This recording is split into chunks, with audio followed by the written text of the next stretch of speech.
কি ঘোরাচ্ছ ভাই? তোমার গায়ে লাগছে? মানুষকে তো আমার কথা শুনতে দাও। তোমার পছন্দ না হতে পারে, আমি যেটা সত্যি আমি সেটাই বলছি।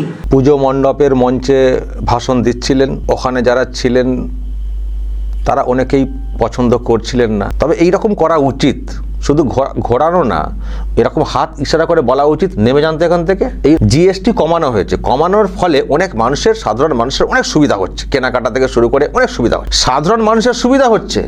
কিন্তু ওনার কিন্তু খুব কষ্ট হচ্ছে, কারণ ওনার ভাগ কমে যাবে। আসলে ওনার খুব কষ্ট হয়েছে। আমাকে আমার কথা বলতে, কে আপনার কথা বলতে দেবে? এখানে পুজো হচ্ছে, পুজোর মণ্ডপে ভালো করে কটা দিন কাটা দেবেন, না দেবেন মানে কাটাতে দেবেন না, শুধু ওই পলিটিক্যাল ভাষণ দিতে এসছেন আর ভুলভাল কথা বলতে এসছেন, আর সেগুলো সহ্য করতে হবে। ঘাড় ধরে নামিয়ে দেওয়াটা উচিত যে আপনি এখানে পলিটিক্স করতে আসবেন না, পুজো মণ্ডপে নামিয়ে দেওয়া উচিত। ন্যাকামো করতে আসবেন আর ওনার বক্তব্য শুনতে হবে মন দিয়ে, বা অন্যদেরকে শোনাতে হবে মন দিয়ে।